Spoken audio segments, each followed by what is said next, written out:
नमस्कार दोस्तों, बडिंग्स में आपका स्वागत है। होप करते हैं कि आप सभी बहुत अच्छे होंगे। अभी कुछ टाइम से मुझे टेलीग्राम पे काफ़ी बच्चे अप्रोच कर रहे हैं और वो काफ़ी बच्चे खास करके वो ये बोल रहे हैं कि भैया वीडियो देख के क्लैरिटी आ रही है, समझने का कोशिश कर रहे हैं, अच्छा लग रहा है, आप थोड़ा-सा और डेप्थ में हमें समझाने का ट्राई करें। हो सकता है कि इससे हमको बेहतरी मतलब हम जब डिसीजन डिसाइड करेंगे तो हम बेहतर से डिसाइड कर पाएँगे कि लाइफ़ को कैसे ड्राइव करना है। ये बहुत इंपॉर्टेंट है जो कि हमें स्कूल में नहीं सिखाया गया। जबकि जब अच्छे कॉलेज अच्छे स्कूल्स में जब आप पढ़ोगे, तो वहाँ पे ये सारी चीज़ें भी सिखाई जाती हैं कि लाइफ़ को कैसे ड्राइव किया जाता है एंड सो ऑन सो। जब मैं अच्छे स्कूल की बात कर रहा हूँ, तो अच्छे स्कूल मतलब बहुत अच्छे स्कूल। आपके शहर का वो प्राइवेट को स्कूल की बात नहीं कर रहा हूँ। अच्छे स्कूल्स का मतलब होता है बहुत अच्छा स्कूल्स। इवन कि मैं तो बहुत ज़्यादा इंस्पायर्ड हूँ नवोदय विद्यालय से। जब आप नवोदय विद्यालय के अच्छे स्टूडेंट से मिलोगे ना, देन यू विल रियलाइज़ कि कितना कुछ सिखाया जाता है। अनफॉर्च्यूनेटली बहुत बच्चे होंगे, बहुत बच्चे नहीं होंगे उससे। मैं उसमें से हूँ जो एकदम वो सरकारी स्कूल वाला जो बच्चा होता है, तो बहुत चीज़ें मुझे नहीं पता थी जीवन में, जो कि हम स्लोली मुझे समझ में आया, स्लोली उसको समझने का कोशिश किया। हम जहाँ से निकलते हैं, हमारे पास पाने के लिए बहुत कुछ है। हमें लगता है कि ये भी लेना चाहिए, ये भी कर सकते हैं, ये भी कर सकते हैं, सो ऑन सो और इस केओस के बीच में हम फँस जाते हैं, कहीं न कहीं कन्फ्यूज़्ड हो जाते हैं। फिर हम कंपैरिज़न करने लगते हैं। कंपैरिज़न मैंने मैक्सिमम बच्चों को देखा है और मैं सिर्फ़ बच्चों क्या, बड़े-बड़े लोगों को भी मैं कंपैरिज़न करते हुए गवर्नमेंट एंड प्राइवेट। मैंने इस पे बहुत लोगों को दिखा है कि कंपेयर करते हुए। बट मेरा थोड़ा-सा अलग आइडियोलॉजी है। मैं कहता हूँ कि इसको आप कंपेयर क्यों कर रहे हो? कंपेयर करने की जो मानसिकता है, उससे बाहर आना है। कंपेयर करने की कोई मानसिकता ही नहीं है। आपको समझना है कि आप किस माइंडसेट के हो। अपने आप को देखने की बजाय आप इसको कंपेयर करने में लगे हो। ये दोनों अपनी जगह अच्छा और बुरा दोनों है। सवाल है कि ये नहीं बदल सकता है। इसका स्ट्रक्चर जो है वो वही रहेगा। आप किस स्ट्रक्चर के हो, आपका माइंडसेट कौन से स्ट्रक्चर का है, आपको अपने माइंडसेट के अकॉर्डिंग इस दोनों में से किसी एक एरिया में फिट बैठना है। और या फिर बिजनेस भी है, हो सकता है कि आप इस दोनों एरिया में ना फिट बैठो, आप बिजनेस वाले एरिया में फिट बैठना चाहते हो। तो जो हमारी मानसिकता है, हमें अपने मानसिकता, अपना माइंडसेट को समझना चाहिए रादर देन ये कंपेयर करने की जो हमारी टेंडेंसी है। इससे पहले चीज़ है बचो, कंपेयर मत करो। ओके, अब सवाल आता है कि आप बोलोगे कि भैया कंपेयर नहीं करेंगे तो समझेंगे कैसे कि मुझे क्या करना चाहिए? हो सकता है कि मैं फ्रेश हूँ, मुझे नहीं पता है, तो मैं चाहता हूँ कंपेयर करना। अगर आप कंपेयर भी करना चाहते हो, सबसे पहले एक तो अपने माइंडसेट को समझो।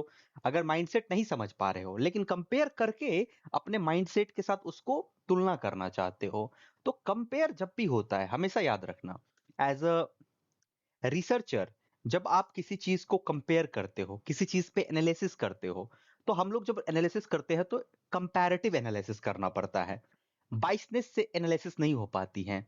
आपको जीरो बाइस से आप किसी चीज पे एनालिसिस कर सकते हो, जिसको कैसा कहा जा सकता है कि जो आपका कलेक्शन ऑफ डेटा है वो पूर्वाग्रह, मतलब जो आपका पहले से बाइसनेस है ना, उससे आपको बचना चाहिए। तभी आप किसी चीज के एंड गोल को अचीव कर सकते हो और प्रॉपर एंड गोल को अचीव कर सकते हो। बाइसनेस जैसे ही आएगी, वो एंड गोल, सही एंड गोल तक हम नहीं पहुंच पाएंगे।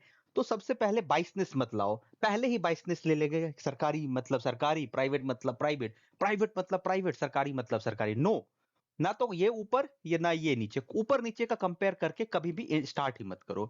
स्टार्ट करना है अगर, तो सबसे पहले आपको स्टार्ट करना है ए का कंपैरिजन आप ए से ही करो।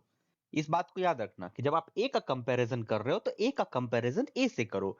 जैसे कि मैं एग्जांपल ले रहा हूं, जब आप ग्रुप ए के गवर्नमेंट जॉब का कंपेयर कर रहे हो, ग्रुप ए के गवर्नमेंट जॉब का कंपेयर कर रहे हो, तो आपको करना पड़ेगा, खास करके आपको कंपनी का जो आपका सीईओ हुआ, सीटीओ हुआ, मैनेजिंग डायरेक्टर हुआ, वीपी हुआ, सीनियर मैनेजर हुआ, सो ऑन सो, इन सब से करना पड़ेगा।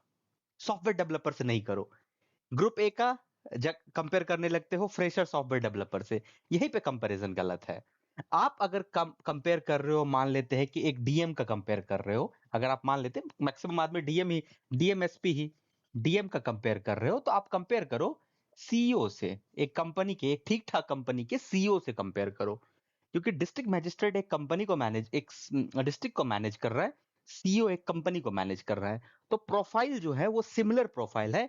Now you have to compare and तब डिसाइड करो कि आपको दो ऑप्शन दिया जाता है।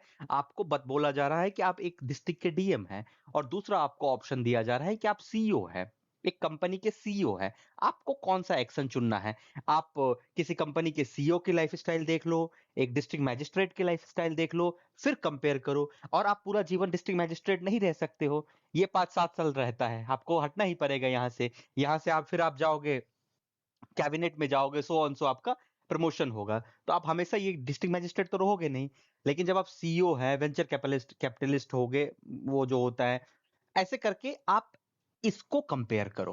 कंपेयर ही करना है तो right comparison is very important. जब आप गवर्नमेंट के डेस्क जॉब को, गवर्नमेंट सर्विस के डेस्क जॉब को प्राइवेट के डेस्क जॉब से कंपेयर करो, ओके, तब आपको समझ में आएगी, तब आपको समझ में आएगी कि क्या है। अब एक एग्जांपल है, बोलोगे कि भैया तो सॉफ्टवेयर डेवलपर को किससे कंपेयर करें? तो सॉफ्टवेयर डेवलपर स्टार्टिंग में मान लेते हैं एक रोल है, अगर एसडी है तो इसको कंपेयर कर लो तुम किसी ग्रुप बी का गवर्नमेंट जॉब से। मान लेते हैं रेलवे का कोई जॉब ले लो, स्टेशन मास्टर हो गया, ये सबसे कंपेयर करो। फिर देखो कि तुम्हें कौन ज्यादा अट्रैक्ट करता है। बैंक में पीओ देख लो, और एटलासियन में सॉफ्टवेयर डेवलपर देख लो, गूगल में अपने आप को सॉफ्टवेयर डेवलपर देख लो, या कोई और में अपने आप को सॉफ्टवेयर डेवलपर देख लो, फिर कंपेयर करो। यही चीज होगा रेलवे में। आप मैकेनिकल इंजीनियर, अगर आप ऐसा एग्जांपल लोगे कि आप रेलवे में हो और दूसरा मैकेनिकल इंजीनियर आप किसी प्राइवेट कंपनी में हो, तो कंपेयर जब करोगे ना, तो इस तरीके से कंपेयर करो कि इक्वल इक्वल को कंपेयर करो। Now very important, you have to understand कि जो सोशल स्टेटस है, सोशल स्टेटस, इसको एकदम से पहले नकार दो। ये सोशल स्टेटस को दिमाग में ही नहीं रखो। देखो, सोशल स्टेटस को जब हम दिमाग में रखते हैं तो यहां से हमारी बाइसनेस स्टार्ट होती है। क्यों से बाइसनेस स्टार्ट होती हैं? हम कॉलोनियल माइंडसेट की बात यहाँ पे तुमको समझनी पड़ेगी, समझो बात को, क्योंकि ये जो माइंड का ग्रोथ है ना, वो कॉलोनियल माइंडसेट से भी इंपैक्ट है। हम जब सोशल स्टेटस की बात करते हैं, तो जब कॉलोनियलिज्म था, जब अंग्रेज थे हमारे पास, तो जो सरकारी सेवा में, जैसे हमारे सोसाइटी में 10 आदमी है, और एक आदमी, एक परिवार का एक बच्चा अंग्रेजों के किसी उसमें चला गया, जॉब में चला गया। अब अंग्रेज जो है, जो ऑपरेसिव नेचर का था, वो उस परिवार को छोड़ के बाकी सब पे ऑपरेसिव नेचर का होगा, लेकिन उस परिवार के लिए नहीं होगा। तो लोगों के अंदर जो ये कॉलोनियल माइंडसेट है, कॉलोनियल माइंडसेट वहीं से डेवलप होना स्टार्ट हुआ कि गवर्नमेंट में जाने के बाद जो हमारा ऑपरेशन है, मतलब ऑपरेशन का मतलब होता है कि हमें जो ऑपरेट किया जाएगा वो नहीं किया जाएगा। बट ये सारी चीजें, जैसे ही नॉलेज डेवलप हो रहा है, लोगों को अपना राइट्स पता चल रहा है, ये सारी चीजें खत्म हो रही है। कौन एसपी, कौन डीएम, किसी को कोई फर्क नहीं पड़ता है। मान लेते हैं कि कोई तुम्हारे घर का कोई आदमी मुंबई में या बैंगलोर में कोई कंपनी में जॉब कर रहा है पिछले 15 साल से। उसको क्या जरूरत कौन एसपी है तुम्हारे स्टेट का, तुम्हारे डिस्ट्रिक्ट में क्या है नहीं है, कौन डीएम है नहीं है, क्या फर्क पड़ता है? क्या फर्क पड़ता है डिस्ट्रिक्ट मजिस्ट्रेट कौन है, जिस डिस्ट्रिक्ट में वो रहता है? कुछ फर्क नहीं पड़ता है उसको। वो अपना काम कर रहा है, मैं अपना काम कर रहा हूं। तुम टैक्स पे कर रहे हो, बात खत्म हो गया। मैं अपना काम कर रहा हूं, तुम अपना काम कर रहे हो। हम ऐसा नहीं है ना कि तुम अगर मान लेते हैं कि तुम सरकारी गाड़ी में घूम रहे हो, तो प्राइवेट गाड़ी बहुत लोगों के पास 5-5 6-6 प्राइवेट गाड़ी है। ओके, अच्छी अच्छी गाड़ी है, तुमने देखा कहाँ है? जो तुम बड़ी जो वो जो 2 करोड़ 4 करोड़ की जो गाड़ी होता है ना, तुम कभी मुंबई जाना, अगर गए होगे तो मुंबई क्या, तुम दिल्ली के किसी अच्छे अच्छे इलाके में जाना ना, वो गाड़ी पे ना कबूतर वो कर रहा होता है, मतलब वो गाड़ी की हालत ऐसा होता है। तो ये गाड़ी घोड़ा पावर ये सब जो होता है ना, ये सब सिर्फ दिखावे है, थोड़े टाइम के लिए सोशली डोपामाइन है जो कि है, बट रियलिटी ये नहीं है। नो, वेरी इंपॉर्टेंट, कहा जाता है कि power comes with responsibility, power comes with responsibility. जब आप, let's take example, as a platform engineer, जब हम किसी डेटा मशीन का रिसर्च कर रहे होते हैं, और उसके अंदर जब मुझे जाने का होता है एज अ रूट प्रिविलेज, ये टेक्निकल टर्म मैं बोल रहा हूँ, एज अ रूट प्रिविलेज, जब उसके अंदर मैं लॉग इन करता हूँ, तो वहां पे पहला लाइन आता है, power comes with responsibility, something करके आता है एक, कि जितना आप पावरफुल हो रहे हो, आपको उतना ज्यादा अकाउंटेबिलिटी लेना पड़ेगा। ऐसा नहीं है कि पावर मिल जाएगा तो बंदूक ऐसे लगा के और गोली चलाओगे या गाड़ी से किसी गरीब को परेशान कर दोगे, ऐसा कुछ नहीं होगा। सबको पता है, जो रियल में है ना उसको पता है, तुम्हें मुझे नहीं पता है।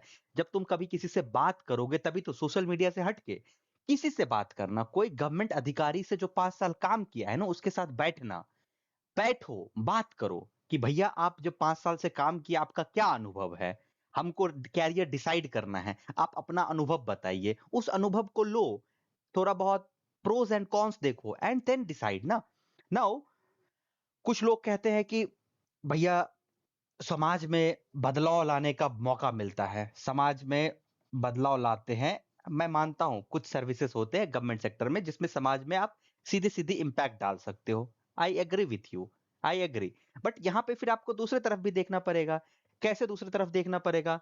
अगर मान लेते हैं कि ये एक डीएम है, ओके, इस डीएम के पास पावर है एक डिस्ट्रिक्ट में बहुत सारी चीजें बदलाव लाने का, ठीक है। अब मैं क्या कह रहा हूं कि एक सीईओ है, ठीक ना, एक सीईओ है, एग्जांपल ले रहा हूं, ये इसको गवर्नमेंट को टैक्स देना पड़ता है, तो एक टर्म आता है CSR, social corporate social responsibility. आपको क्या लगता है इतने सारे जो एनजीओ चल रहे हैं वो सरकार चला रही है एनजीओ?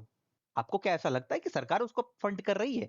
ये सीएसआर होता है, हर कंपनी को, प्राइवेट कंपनी को सीएसआर रेज करना पड़ता है, सीएसआर देना पड़ता है। हम सोशली कुछ कंट्रीब्यूट कर रहे हैं।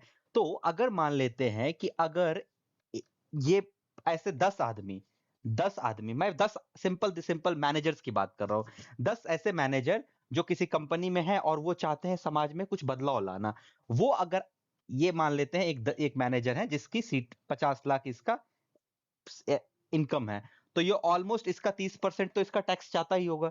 अगर इस टैक्स को ये सीएसआर में दे दे और ऐसे ऐसे करके 10 बंदे मिल जाए, तो आपको क्या लगता है ये सोशली कुछ कंट्रीब्यूट नहीं करेगा? तो सोशली कंट्रीब्यूट करने के बहुत तरीके हैं।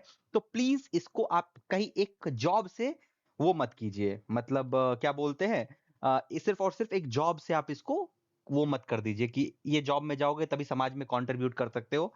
तो प्रोज एंड कॉन्स की जब बात आती है, तो प्रोज एंड कॉन्स जब आप निकालोगे, तो सबसे इंपॉर्टेंट चीज मैं बात कर रहा हूं कि सबसे प्रोज, गवर्नमेंट जॉब का जो सबसे बड़ा प्रोज है, टू बी वेरी ऑनेस्ट, इसका फैन है, इसका फैन मैं हूं, जो अभी प्रोज लिखूंगा मैं भी इसका फैन हूं और पूरा इंडिया इसका फैन है। ओके, ये होता है स्टेबिलिटी एंड सिक्योरिटी। सिक्योरिटी जो इसका प्रोज है वही प्राइवेट सेक्टर का कॉन्स है, बस इतना ही है। ओके, प्राइवेट सेक्टर में कोई स्टेबिलिटी नहीं है, कोई सिक्योरिटी नहीं है। इसका यह मतलब नहीं है कि आपको लात मार के रोड पे भेज दिया जाएगा। अगर आपके पास राइट स्किल है, आप स्केल करोगे खुद को, हो सकता है कभी कभी ऐसा भी होता है प्राइवेट सेक्टर में, कभी कभी नहीं, बहुत टाइम मैंने बहुत सीनियर्स को देखा है कि वो एक साल तक उसके पास कुछ भी नहीं है, 1 साल तक उसके पास कुछ नहीं है, उसको मैनेज करना पड़ता है वो फिर। लेकिन जैसे ही प्रॉब्लम सॉल्व होता है, रिसेशन खत्म हुआ, चीजें बदली, वो अपने आप को अपग्रेड किया, फिर उसके पास जॉब आ जाएगा। फिर जॉब आ जाएगा तो वो फिर उसी ग्रोथ से होगा। तो याद रखना कि जो हमारा स्टेबिलिटी है, जो हमारा स्टेबिलिटी है, सिक्योरिटी है, वो प्राइवेट सेक्टर में ना के बराबर है। डिपेंड करता है प्रॉफिट एंड लॉस पे। कंपनी को प्रॉफिट हो रही है तो आपको भर भर के पैसा देगा, लॉस हो रहा है तो निकाल भी सकता है। तो जिस समय भर भर के पैसा दिया जा रहा है उस समय आपको तो समझ में आना पड़ेगा ना कि पैसा हमें मिल रहा है। बहुत लोग कहते हैं कि प्राइवेट में 40 के बाद कोई लाइफ नहीं है। भाई जो आदमी 25 साल की उम्र में खुद एंट्री कर गया है, तो तुमको क्या लगता है, मान लेते हैं कि 20 साल और इसमें काम करेगा और उसका ग्रोथ जो होता है वो एक्सपोनेंशियल होता है, तुम्हें क्या लगता है वो पेसिव पेसिव इनकम खड़ा नहीं कर पाएगा? क्या तुम्हें लगता है वो पेंशन के भरोसे बैठा हुआ है? पेंशन के भरोसे वो नहीं बैठता है क्योंकि उसके पास स्किल है। तो अगर आप ऐसे माइंडसेट के हो, फिर से मैं लास्ट बट नॉट लिस्ट, अगर आप इनोवेशन माइंडसेट के हो, इनोवेशन के हो, ओके, तो और आपको रिस्क लेना पसंद है, रिस्क भी आपको पसंद है, रिस्क लेने से कोई दिक्कत नहीं है। एआई वे ऐसे कुछ ऐसा नहीं, एआई को कंप्यूटर इंजीनियर ही बनाया है। तो अगर कंप्यूटर इंजीनियर की बात करते हो तो don't worry about AI. Okay, अभी फिलहाल उसका एक सेपरेट वीडियो बाद में बनाऊंगा। बट अगर आप इनोवेटर है, रिस्क टेकर है, तो आपको प्राइवेट सेक्टर ट्राई करना चाहिए। ओके, अगर आप स्टेबल माइंड के हैं, शांति चाहते हैं, लर्निंग आपको ज्यादा नहीं करना है, बस एक बार 3-4 साल मेहनत किए, एंट्री किए, उसके बाद आपको 60 साल तक कुछ नहीं करना चाहते हैं, आराम से जिंदगी बिताना चाहते हैं, तो गवर्नमेंट सेक्टर की तरफ जाइए। Signing off.